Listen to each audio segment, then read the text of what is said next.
Welcome to the Explainer. Think about this for a second. If you want to train an AI robot in a real hospital or on a busy factory floor, you are looking at millions of potential failures.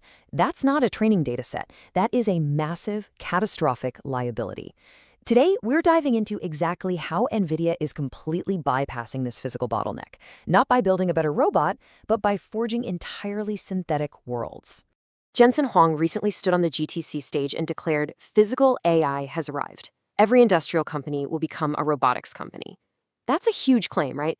But it highlights this immense underlying tension. If every company is deploying AI that actually moves and operates in the physical world, how do we make sure they don't, break our world while they're learning? It's the central paradox of our era. Look, with digital AI, a hallucination just means a chatbot types out the wrong sentence. Zero physical liability. But physical AI, it predicts motion in real time. A mistake here means a 1-ton forklift crashes into a warehouse shelf, or worse, a robotic arm slips during surgery. We literally cannot afford physical trial and error. So that brings us to part 1, the synthetic crucible, where compute becomes the new data. Since reality is off limits as a testing ground, we have to forge a synthetic crucible. As Jensen pointed out, the solution relies on a fundamental shift. For robots, compute is data. Raw, accelerated compute generates these physically accurate simulations, completely replacing real-world trial and error. We're essentially manufacturing experience. Which leads us to part 2, Cosmos and GR00T, the world and the brain. To build this infrastructure, NVIDIA introduced 2 massive convergence engines. Cosmos acts as the synthetic world, and Isaac GR00T is the brain learning inside it. This sets up a brand new operational framework called Simulate-then-Procure, meaning you don't build a robot, drop it on an assembly line, and try to teach it. No, you build the skill in the Cosmos simulation, harden it against thousands of crazy edge cases, and only then do you deploy it into reality. The intelligence is procured after it has already mastered a simulated universe. NVIDIA Cosmos 3 is absolutely crucial here. It's the first world foundation model of its kind, unifying 3 distinct pillars: synthetic world generation, physical AI reasoning, and action simulation. It doesn't just draw a 3D environment, it calculates the exact force needed to lift an object of an unknown weight, or the precise friction of a tire on a wet floor, and then generates a split-second response. The ecosystem itself relies on 3 core modules. You have Transfer 2.5, generating the synthetic data, Predict 2.5, evaluating how well the robot's decision-making actually works in that simulation, and Reason 2, which gives the AI the ability to see its environment and understand physical context. It's this complete, seamless pipeline, from sight to thought to tested action. Now, what's really fascinating is the autonomous planning system. It treats moral integrity and ethical protocols just like physical parameters. Ethics feed directly into real-time motor control, right alongside energy states or terrain data. So, if an action violates a core safety principle, a system blockade triggers before a single millisecond of movement can even execute. Operating within that highly structured brain is Isaac GR00T N1.7. Trained extensively inside Isaac Lab and Cosmos. It's a commercially viable vision language action model releasing in March 2026. You can think of it as the Android operating system, but for humanoid robots. NVIDIA provides this massive intelligence layer, letting manufacturers focus entirely on building the hardware. And the performance we're seeing is already staggering. The next generation GR00T N2 model holds the #1 ranking on both the Malmo Spaces and Robo Arena benchmarks.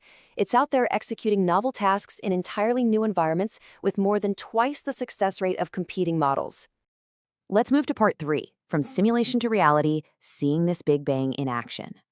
Because this intelligence is stepping out of the simulation right now. Beyond massive integrations at Siemens, Disney, and Johnson & Johnson MedTech, we're seeing immediate, real-world scale. Tesla's Optimus Gen 3 is scaling past 1,000 units, targeting 10 million a year at their Texas facility. Amazon is deploying computer vision at unprecedented scale in their fulfillment centers, and Nestlé is reporting an 83% lower cost and a 5-times speed increase with their AI deployments. Take Siemens, for example. By deploying the Erlangen HMND01 humanoid, they're hitting over 60 container moves per hour with a 90% success rate. And because it was trained almost entirely in simulation, using NVIDIA's accelerator portfolio to bridge digital twins and AI perception, the deployment took just 7 months. That is a massive drop from the traditional 18 to 24 months. But As these robots enter our workplaces, the stakes multiply. AI-driven autonomy fundamentally rewrites the safety landscape. We are facing an urgent need for rigorous ISO safety certifications. Plus, the convergence of IT and operational technology exposes industrial production to entirely new cybersecurity threats.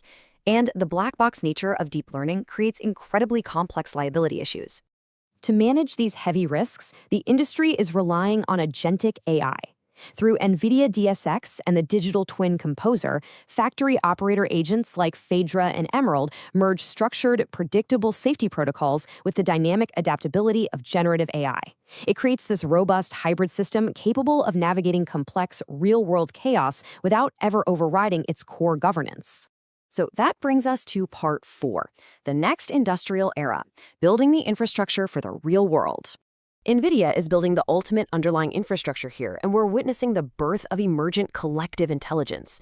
Imagine different robotic bodies, one in a dense forest, one in the ocean, another in a lab, all of them accumulating highly specialized experience memory. Through asynchronous cloud synchronization, they don't just learn individually, they evolve collectively, pulling immense wisdom from an entire global swarm. This is the definitive Big Bang of physical AI, the simultaneous convergence of foundation models, simulation infrastructure, and training hardware. Over the next year, we're going to see this across 3 core scenarios: warehouses deploying GR00T powered systems in months, autonomous vehicles navigating simulated edge cases that no human test driver should ever face, and surgical systems like NVQSP operating with 77 times the performance of conventional methods. And through all this, a brand new economic metric has emerged: tokens per watt. As this technology rapidly reshapes our reality, it leaves us with one incredibly provocative question. When a machine makes a split-second, life-saving decision in the real world, in which world did it actually learn that behavior? And is it ours? Just as Jensen Huang declared, every industrial company will become a robotics company. Not could, will. Thank you for joining me for this explainer.